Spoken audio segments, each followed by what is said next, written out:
Welcome back to Monday Morning Blues. This is going to be episode number 4. It's a little bit of a break from our last episode. Contributing factors to this have been the international break, but more than that, it's been other mitigating factors, like namely my internet. So thankfully, we've passed that, and Prashant also is currently in a bad weather situation. Hopefully, that does not affect his power or his internet. So we're going to try to record this in one go. And Yep. there's a lot of exciting news for us to react to. So this is Chelsea. Chelsea just is constantly in a state of chaos. We, It's a popular saying, you can try to take the chaos out of Chelsea, but you can't. No, I said the reverse. You could try to take Chelsea out of chaos, but you can't take the chaos out of Chelsea. So, so damn, I messed that up. seems I like should it have seems like practiced it. it seems like we are. I mean, with our managerial hires in the past, it seems like we want that chaos. And so Yeah. it's interesting.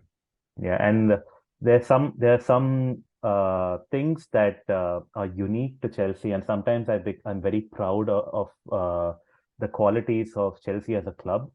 This is one thing maybe I can do without. Like, yes, it is very exciting, but at the same time, it's very emotionally draining. Reacting to all the managerial hires and fires and the signings not working out. So, and the owner change. So, and one expectation I had is that with the new owners, it would be slightly different. It'll be different from Abramovich's era, but it's not. They tried to be different, but they're not started off that way. It's completely opposite what they had promised. Yep.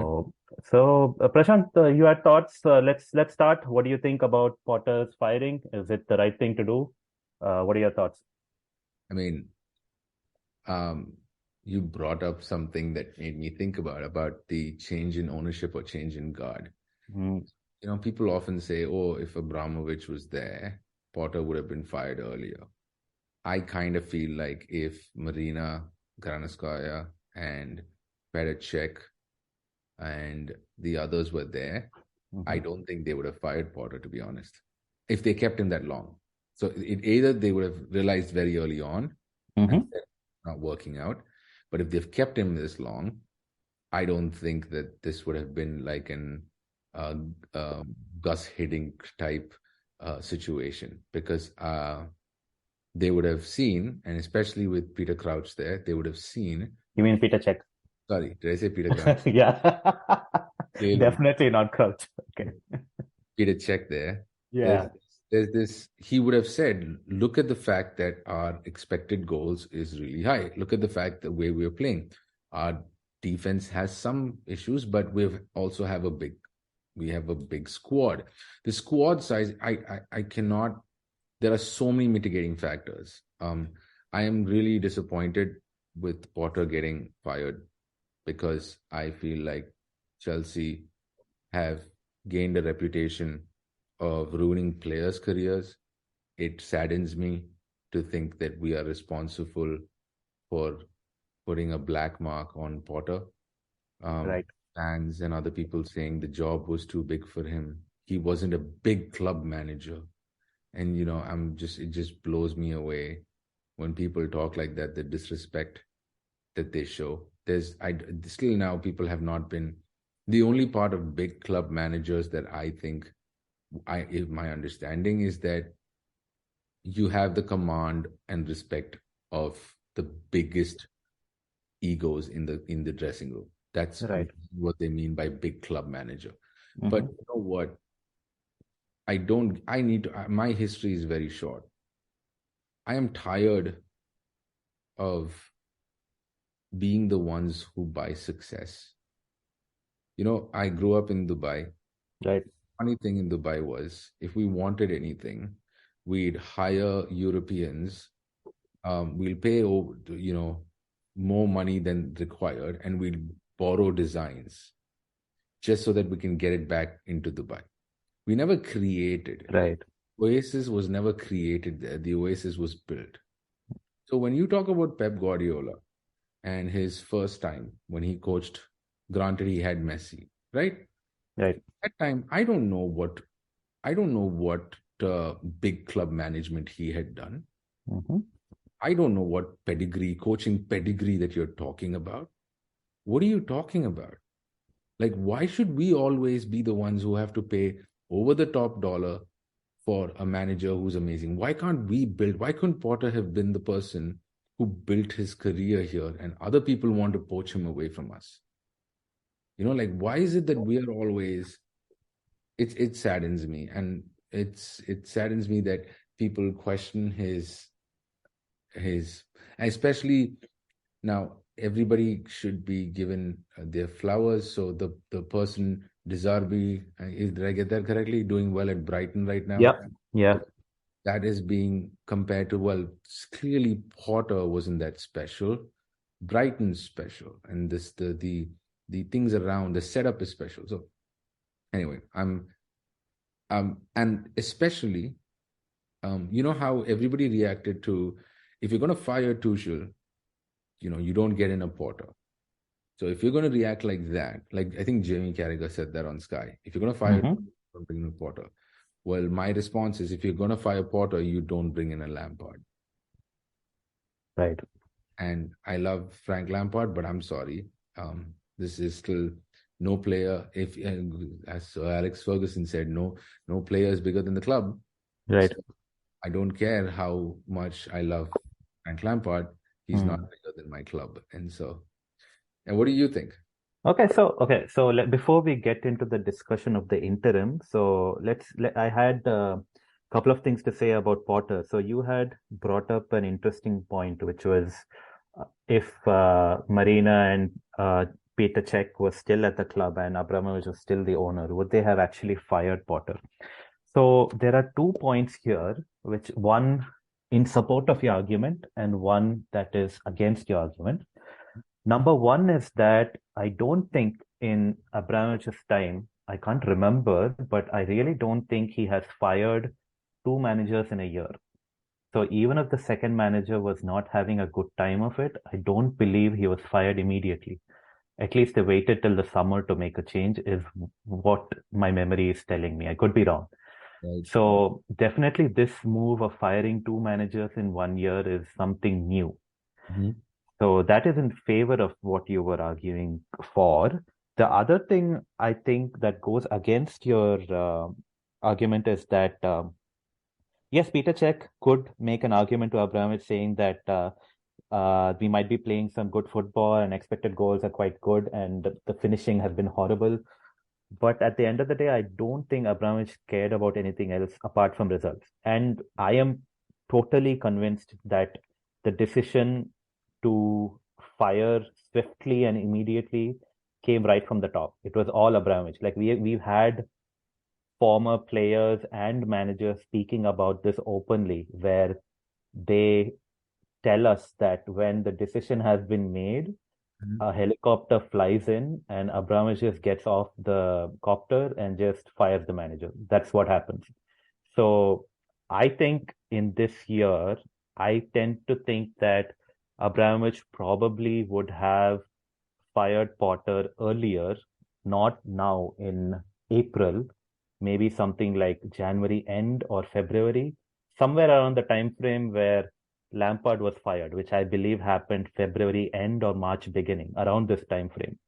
And I distinctly remember the time frame because over the past few years, this has tended to happen to our club where we seem to have a good start to the season a lot of times, but then the busy period of December and January starts, and we've lately become like Arsenal, where our season just falls apart. This happened with Lampard, this happened with Tuchel, so that's a little bit troubling over there. So yeah, so that's with regards to Potter's firing, whether Abramovich would have reacted differently. With regards to the firing itself, I think yes, I think I do support it.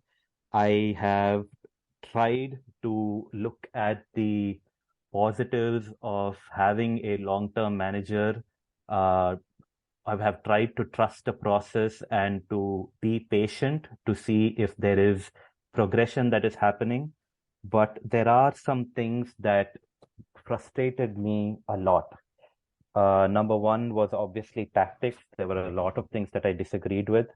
There was absolutely no consistency going from week to week. A lot of personnel changes, a lot of formation changes, which didn't make any sense to me. Like within a game itself, we would be 3-5-2 and then suddenly 4-3-3 and then back to 3-4-3. I couldn't understand who was playing where.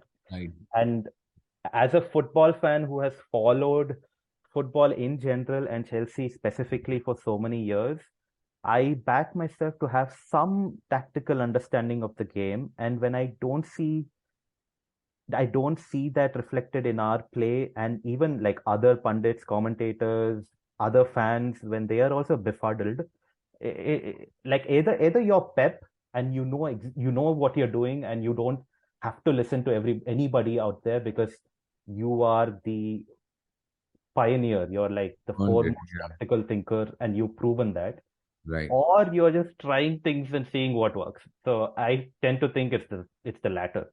So that's one thing. The second thing, I know you hate this point, but it started to get on my nerves over the past few weeks. The his demeanor and the lack of respect that people showed towards him in punditry and commentary, like I think it was becoming untenable. Because I get his press conferences in the beginning, but his reaction started to become very monotonous and very stale. Like you cannot come out and say the boys did well, they tried their best every single time. Like like it would be amazing in an ideal world for the manager to just worry about tactics. Like that would be really good. Maybe Pep does this to some extent. He only cares about that. He actually doesn't even cater his reaction to what people are asking him in the press. But his press conferences just drained me. I was hoping for some tactical insight, maybe, or maybe some sort of spark. Like you earlier, you before our recording started, you were mentioning about Pochettino and how there was a buzz about the players at Spurs.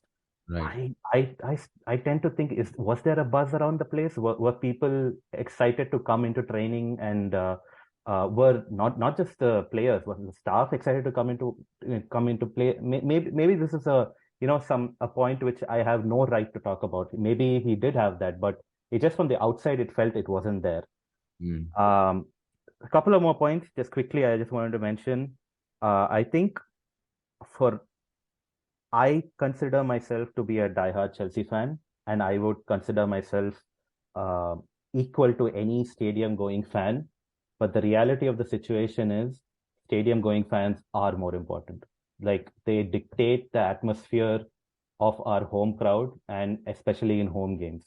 And Mm. if their mood is sour, and if they start booing the players and booing the manager, that is not a good situation. So, and if this happens repeatedly, which definitely happened against Southampton, Aston Villa, so these are multiple games. So if that starts happening, something has to be done, because that affects the entire mood of the place. It might cause certain fringe players to um, basically make up their mind that they definitely want to leave the place. And if that happens, they're not going to give their 100%. Because at the end of the day, tactics and formation, all of these things are important. But if the players are disillusioned and they're not willing to put in their all because of things happening in the media that they hear about, because of fans booing them, that just creates a negative cycle. So that's not a good thing. And the last thing that I wanted to mention is, yes, Potter has uh, deserves some respect. He has shown that he's able to exceed expectations at a lower club like Brighton, and he's actually built his career out of nothing almost. Like he went and managed in all sorts of countries before he came to England. But at the end of the day, I feel a top level manager nowadays in the modern game, it has to have one of two things. Either one is to have a track record where he's performed at the top of any league, whether that be Germany or Italy or England. So basically, some managerial track record. or command the respect of players and the media and everybody in general with a solid top level playing career. And I don't think he has either of those. So that's not his fault. But if Potter was Zidane, he would naturally command respect, whether that be from players or media or from owners or staff or recruitment or scouting, whatever it be. But he's not that, unfortunately for him. So, Right. combination of all these reasons made me think that yes, it was right to think about getting rid of him. And and you were saying, right, with regards to his time at Brighton, now De Zerbi is doing really good, and everybody has the opinion that De Zerbi is doing great. So it's not really Potter's success; it's Brighton's success. But I'm not in that camp. I do think Potter did a lot of good things, and De Zerbi is probably reaping the rewards right now. A lot of times this happens in football where you have a former manager who lays down the foundations of a team and then leaves, and then another manager comes in and sort of infuses his own philosophy with the existing foundations and creates something better. I heavy I'm convinced that Arsenal of the late 90s and early 2000s with Wenger benefited from the uh, solid defensive Arsenal that existed before his time. Like he came and added in his French flair and everything, but he benefited from that. And you saw that as he as the squad had turnover, and then a time we came into the 2010s, that defensive solidity went away, and that's when Arsenal struggled. Right. So I think that's an important point to keep in mind. Right. And I completely agree with you. Because of the churn of our club and because of the chaos of our club, there are so many careers that get affected negatively. And I hate to see that. I hate to see somebody getting fired, especially considering how Graham Potter looked like a really good guy who had a different approach to management that Right. was centered more on empathy rather than the boisterous, aggressive, fuck everybody approach that we've seen from a lot of our successful managers in the past. Right. Yeah. And I think that what's frustrating is, I mean, all the points you brought up is the good thing is, well, where I agree with all the points that you brought up is that they stand on their own. The problem I have with the rhetoric is when people say stuff like, "Oh, now that Lampard's back, Mason Mount will get to play again like he should have been before."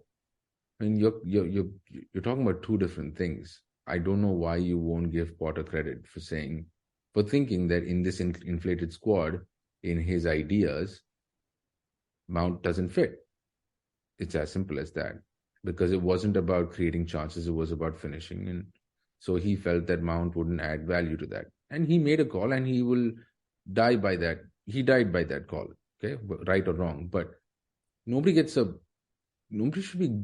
It baffles me that people are given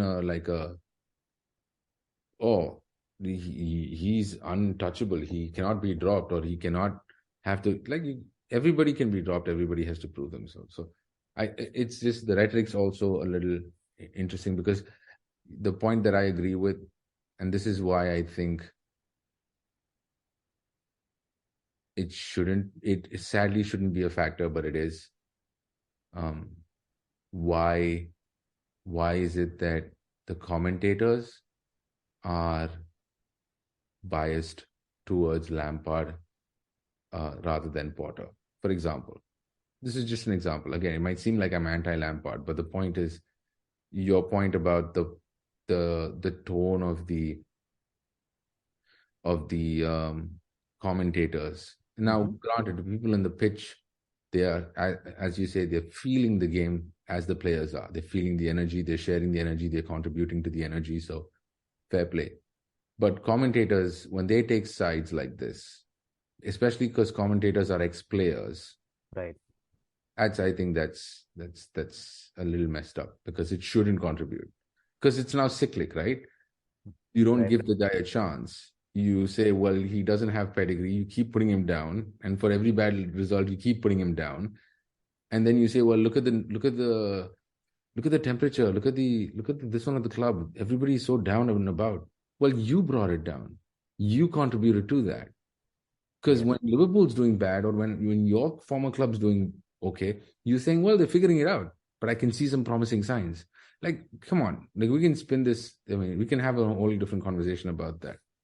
Yeah, Uh, true. See, that's the thing, right? It's very complicated. In this analysis also in terms, okay, let's just say commentators. There are the there are good faith ones and there are bad faith ones, right? Like there's people with an agenda and there are people who are actually fair. And and it's not zero and one either. It's like a spectrum. Like some right, people might say something stupid once in a while in support of firing Potter, which might not be very justified.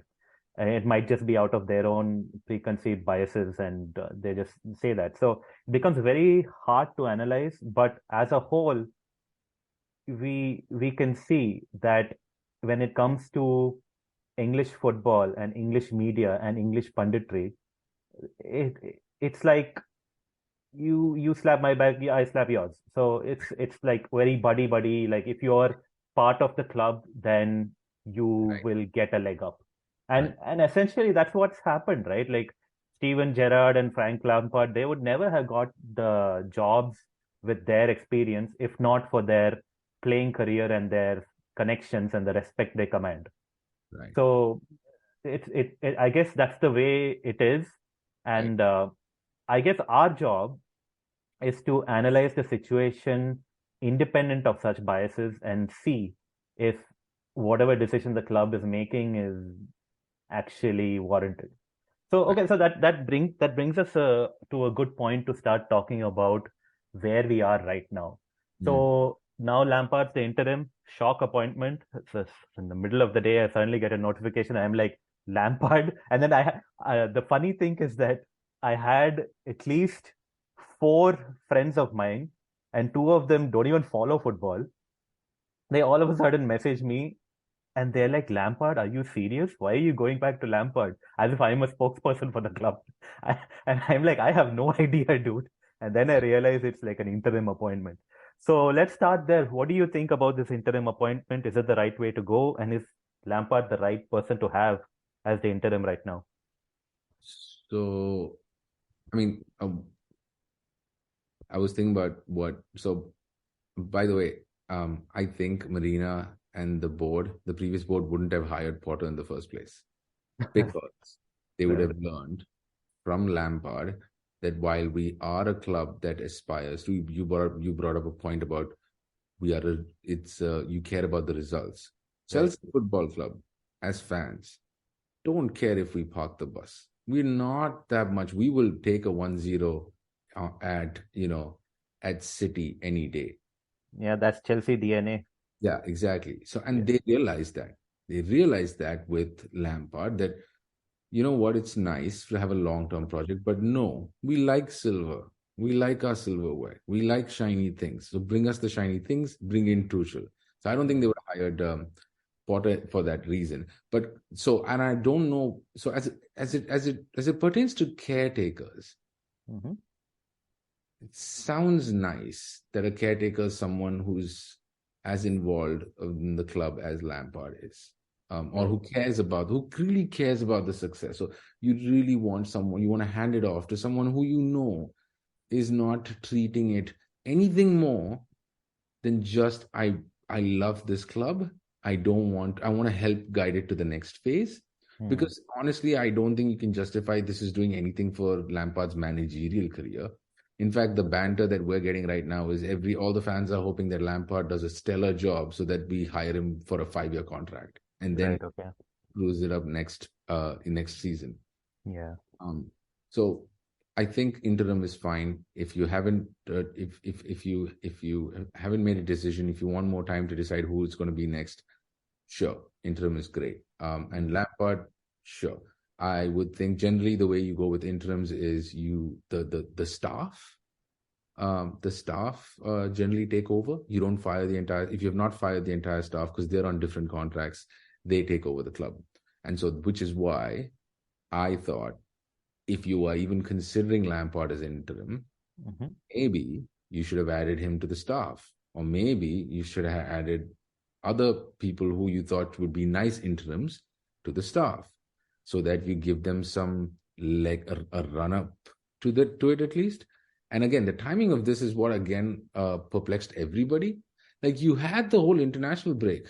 Why couldn't you fire Potter before and then do the search then? Anyway, it's so given all of that, given the timing was bad, given that they want to take their time with the decision, they think they need more time.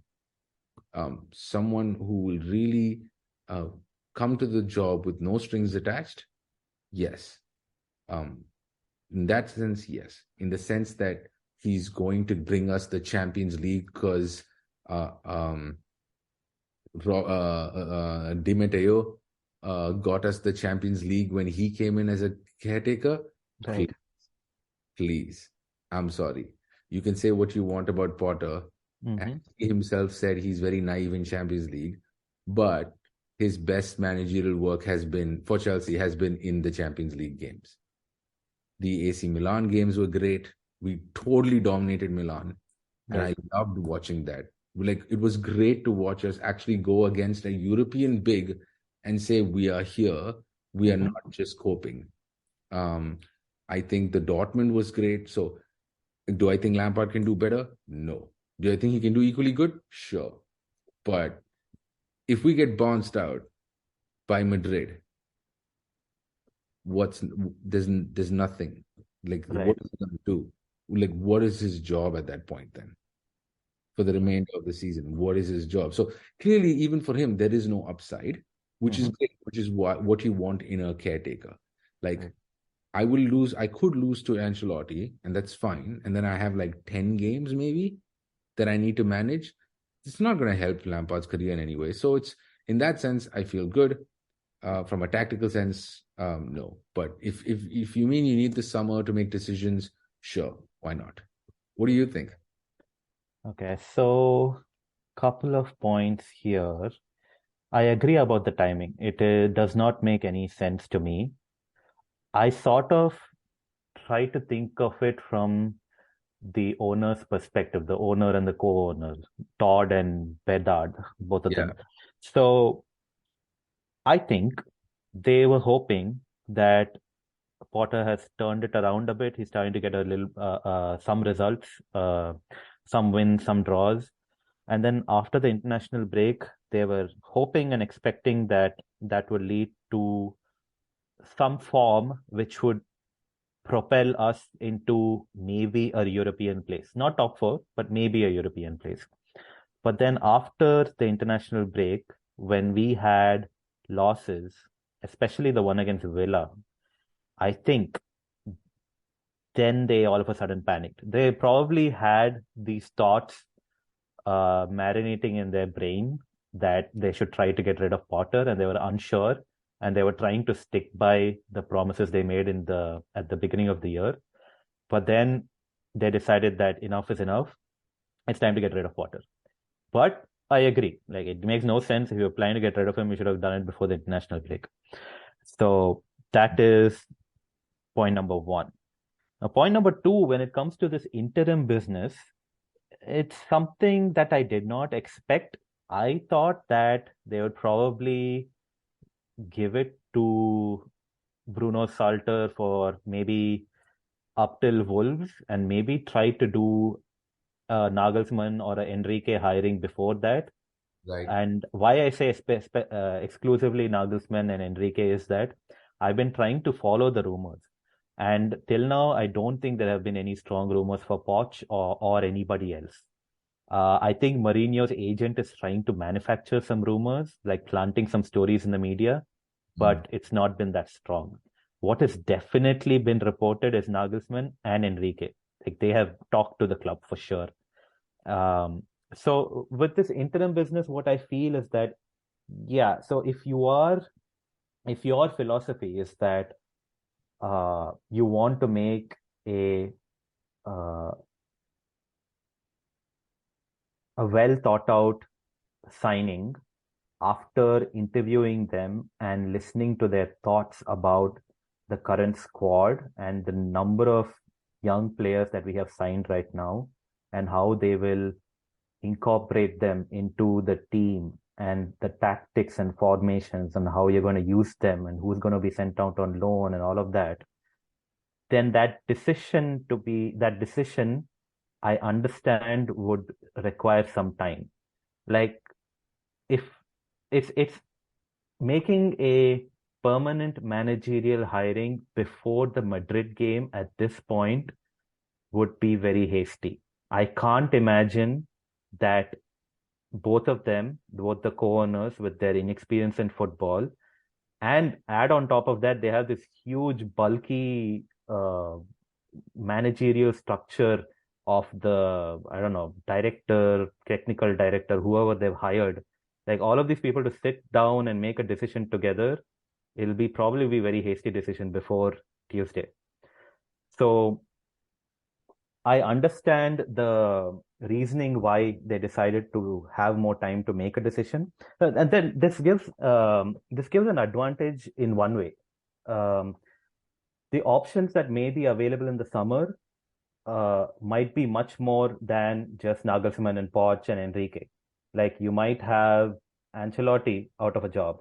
You might have availability of Sampaoli at Napoli. It's a possibility. But Mm. on the flip side, if Nagelsmann is your number one choice, Madrid might poach him. So that's the dangerous game you're going to play if you're going to leave it till the summer. I mean, PSG is definitely most likely going to fire their coach.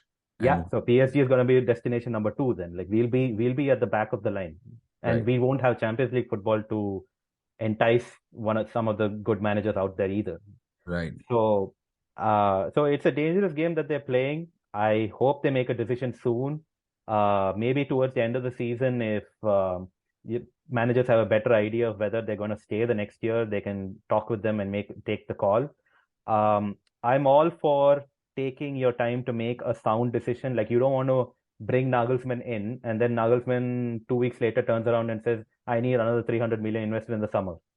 Like yeah, our financial fair play will be in ruins then, like in complete tatters.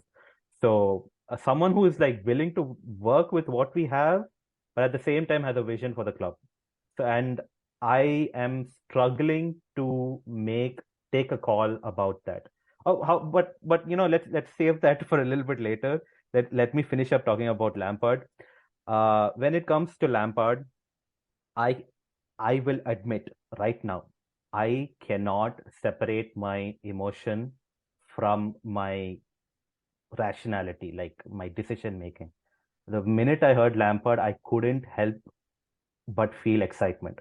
It will probably be the same situation that we had towards the end of his managerial career, where you had like a crazy 4-3-3 formation and we lose some games, we'd win some games, we'd probably be high on emotion. The one good thing I can think about it is that the home crowd will be buzzing. Like whether we win or lose, they'll be singing his name and they will absolutely love it. So for that, I'm all up for. And it's hard. It's hard because he's the record club goal scorer, and I grew up watching this guy basically being a football idol. So it's hard for me to think about whether he's the right or wrong guy for the job. It's almost like a given. Okay, whatever. If you're gonna finish 11th, I might as well finish 11th under Frank Lampard. It's like that's the sort of thinking that comes into my brain. It would be awesome if we were able to defeat Ancelotti's Madrid. It would be awesome if we could face Tuchel's Bayern. These are all like, castles in the air. Who knows whether this will happen, but let's see. Stranger things have happened at Chelsea, but in all likelihood, that's not going to happen. So my hope for the next 10 games is that we see players who we haven't seen before, maybe get a little bit of a consistent lineup so that some of the promising players can showcase their skills, especially people like Modric, Enzo. maybe Felix too. Maybe Pulisic will probably have a run out because Lampard was playing him regularly towards the end. Mm. So probably players that will miss out would be Kepa, number one. Lampard will probably bring in Mendy immediately. I doubt whether Kovacic will get game time. Cucurella will probably go out too, and he'll probably switch to a back four. Mhm. So these are interesting things, and I am excited for the next 10 games. But what I am trying to do is to temper my expectations. I should probably just go into this with zero expectations and just enjoy the ride while we can. So Right. one small interesting question I think we can talk about before talking about the permanent manager situation is what will it take for Lampard to become the permanent manager in your mind? If you are the owner, what will it take? Will it be winning the Champions League or will it be unbeaten? What is it? So I know what it'll take for Lampard to lose his job before the end of the season. Right. So if we get out of if we lose to Real Madrid and they've had enough time to interview people and they go like, sure, our new manager is so and so. What's the point in the last couple of games? At least let this new manager come in and assess the squad for the next season so he can tell who needs to go out and who needs to stay. Right. If they continue winning in Champions League games, then they'll keep Lampard because Mm. it's only fair to do that. I don't think if they're smart,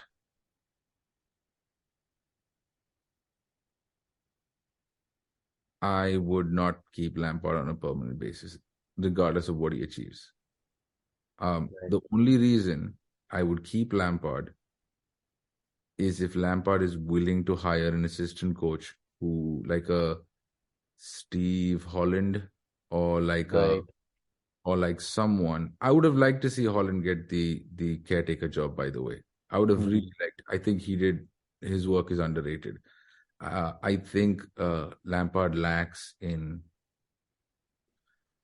some technical knowledge that I Right. think that and we spoke about this towards the end of Lampard's first time at Chelsea. Like if Mm. only he can have someone who can, he's more the Ancelotti type than the Pep type, which is, Clearly, yes. yeah. So give him the support to learn and see. So then that's the case. And the other thing is if the players back him. Clearly, if you're going to say the players didn't feel comfortable, I mean, so far no player has complained about Potter. They've And I complained don't think he's that type of personality where any player would want to complain about him either. exactly. Mm. So I think then I don't think we should hire him unless, of course, he is. What saddened me about his term in Everton is he didn't seem like he was humbled. He didn't seem like he learned anything from Chelsea. Right. And this is not to say that, like, obviously he learned something. I didn't see it regularly. I didn't see that the way Everton were playing, the way their Hmm. results were so, well, you never know what Everton you're going to get. I was like, oh my God, PTSD right here.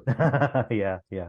I'm And like, I can just see from the lineups that Everton had when Lampard was the manager and when Sean Dyche is now the manager, like the same sort of, putting it in a very crude way, the same sort of naivety when it right, comes to team selection, right? He plays Demarai Gray when Everton are struggling to defend at the back.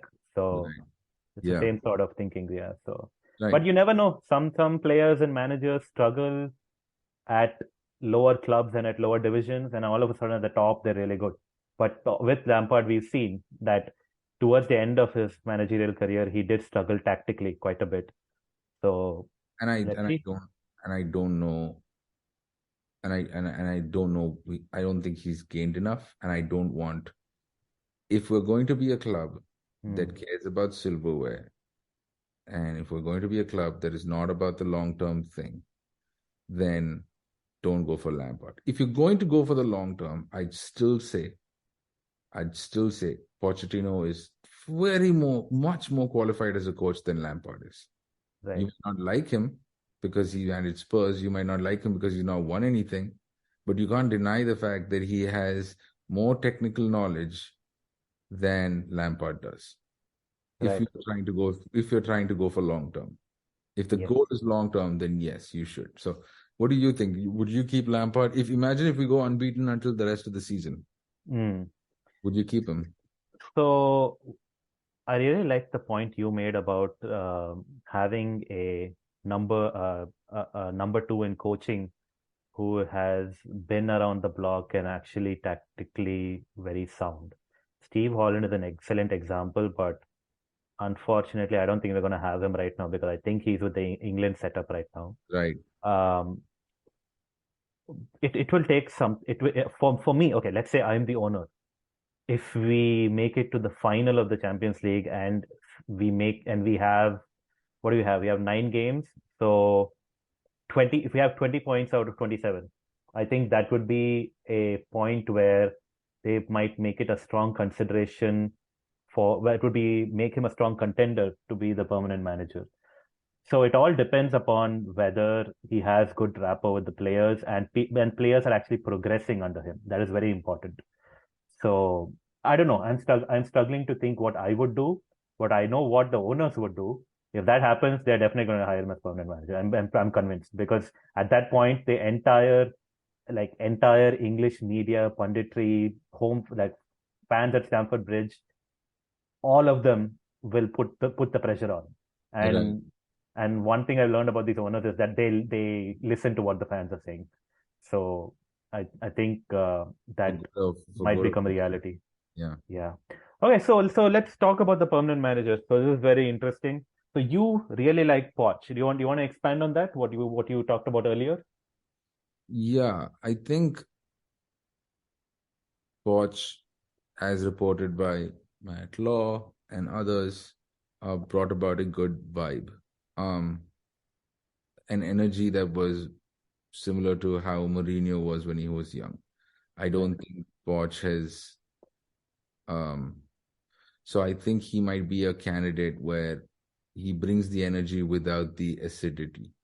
Um, what I don't like about the way people are reacting to the different um, people, it's very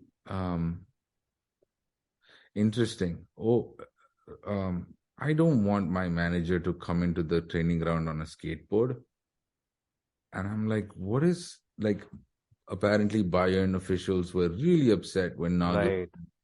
And I'm like, why? And people have been saying that, yeah, I don't want a manager who comes into the squad comes into training on a skateboard. I'm like, why does that matter? And clearly it does matter because clearly I'm never going to win this argument because that was my same argument about Potter, right? Mm. Why does it matter that he's not being super responsive in his interviews? What he Right. needs to be super responsive inside the doors. He doesn't need to show it outside, but clearly it matters. So if perception is a factor, Mm-hmm. then I think that we honestly, I don't think we have good candidates. I think we have a list of candidates that are possibly really bad for different reasons. Mm. Is Okay. bad because his stock has dropped since leaving Tottenham. Right. He interviewed for the Chelsea job and when it was after Tuchel and they took Potter over Pochettino. So he's already interviewed. So that's why his name is not going around because they already know what they're getting with him. Right. Also, fans, I don't know how they will feel about a former Tottenham manager, because whatever said and done, we hate Tottenham.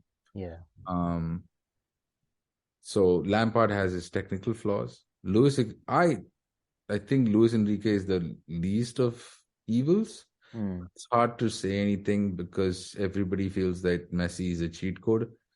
But Right. Right. Right. like, Pep won the treble at Barcelona. Well, guess what?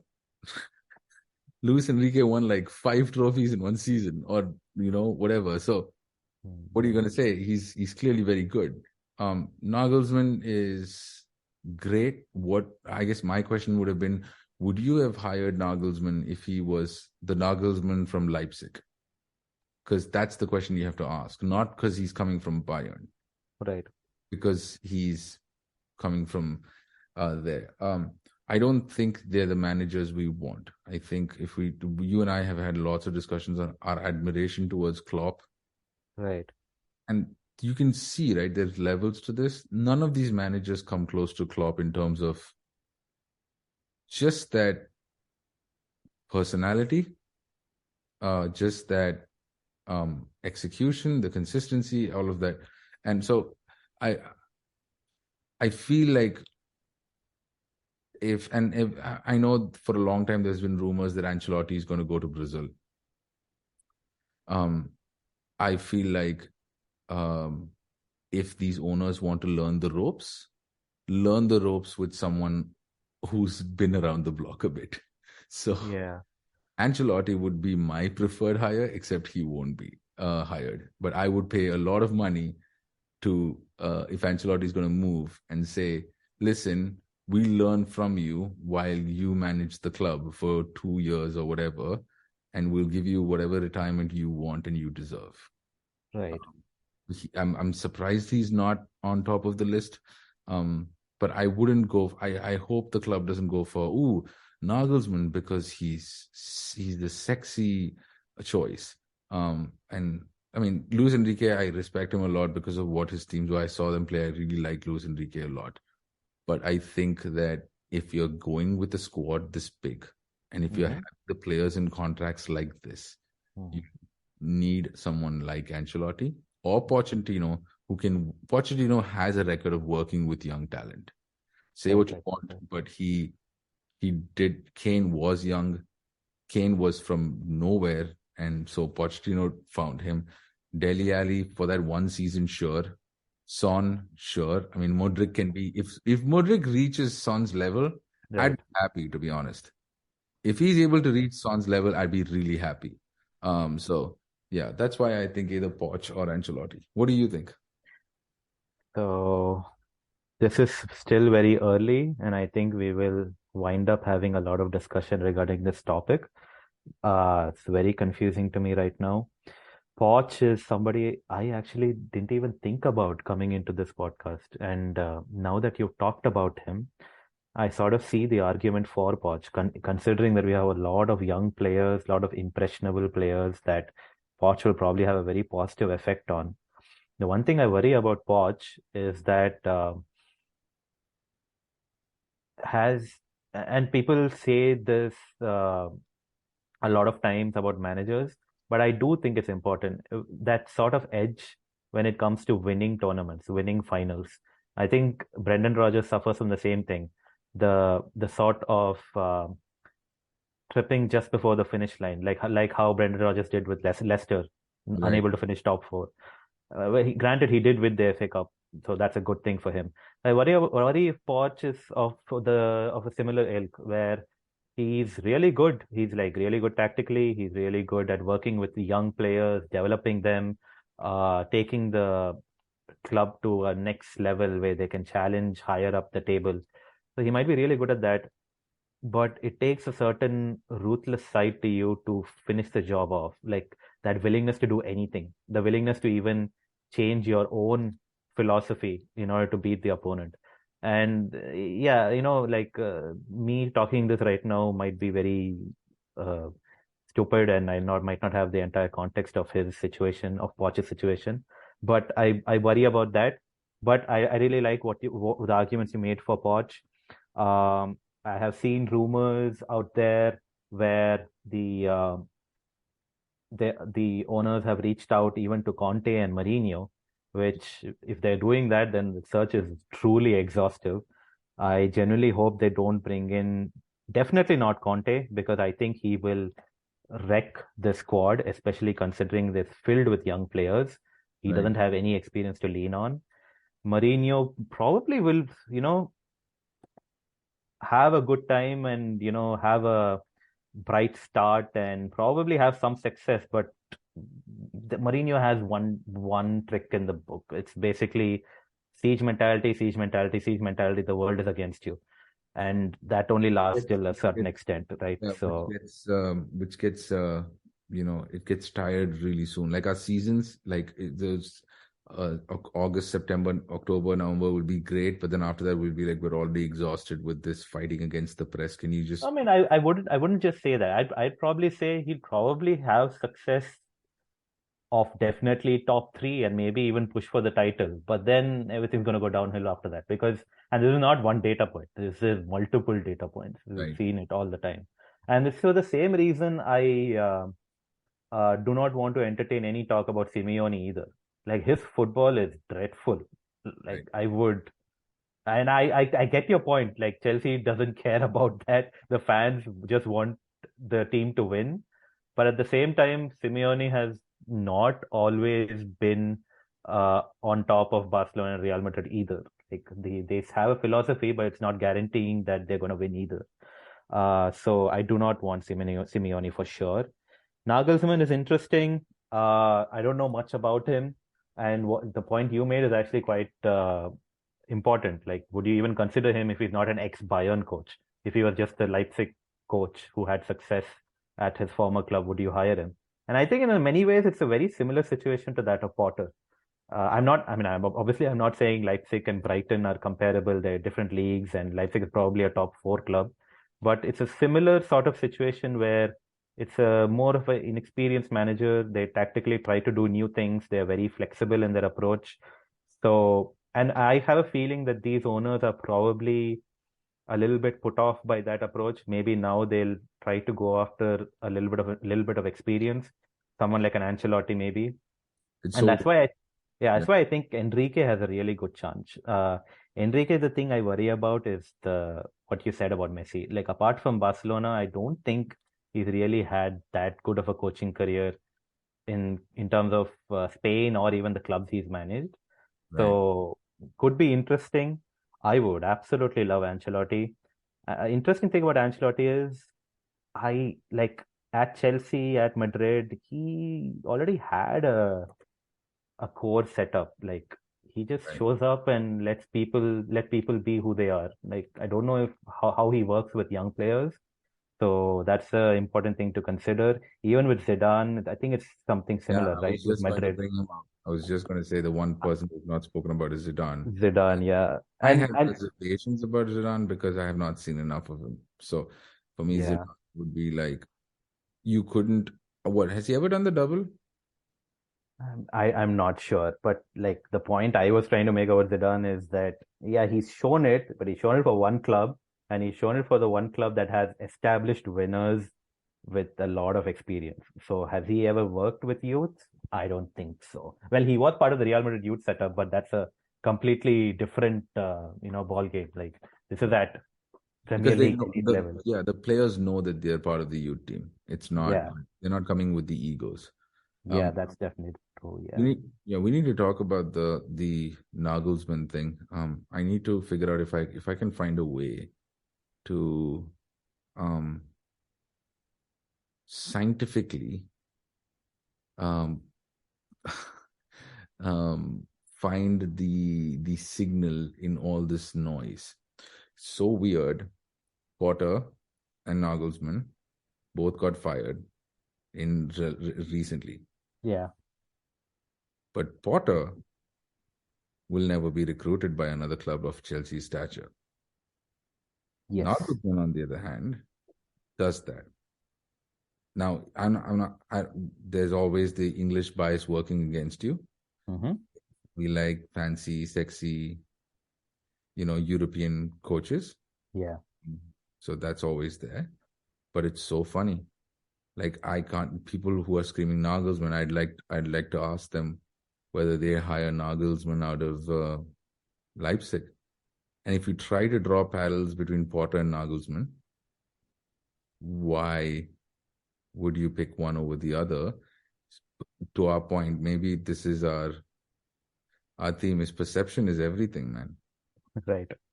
Like, because I don't know whether you could tell me tactically whether I have not seen, so I don't know. I'm not saying maybe Nagelsmann is more technically established than Potter, but maybe if they're equal, clearly Nagelsmann is not as good a better man manager because he's had his issues with the squad.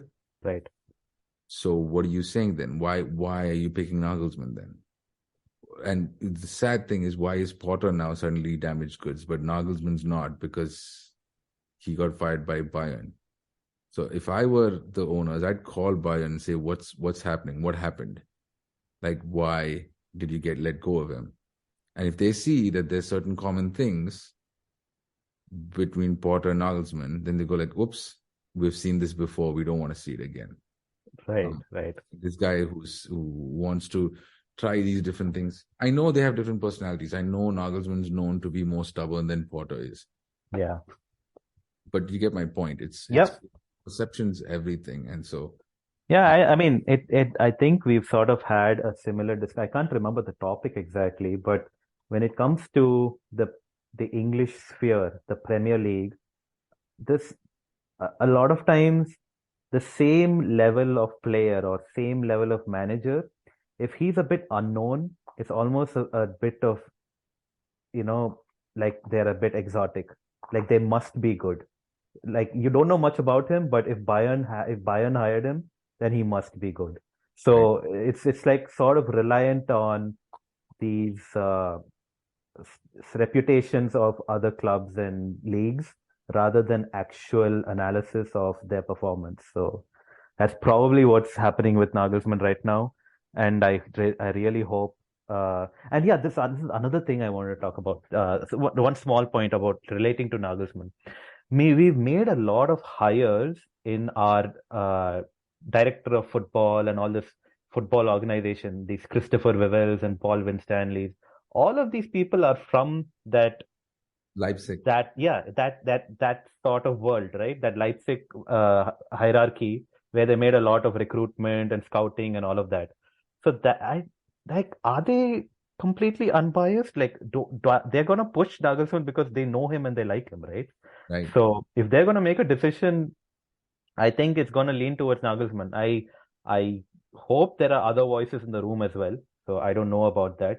But the final point I'm saying is that I hope Liverpool loses their remaining games and Klopp gets fired, because I can't think of anybody else that I would want 100% at the club. Like, get him immediately. I would even negotiate a fee with Liverpool, like just like let him go. We'll take him, because imagine what he would do with Chelsea's resources when he could do that with Liverpool's resources.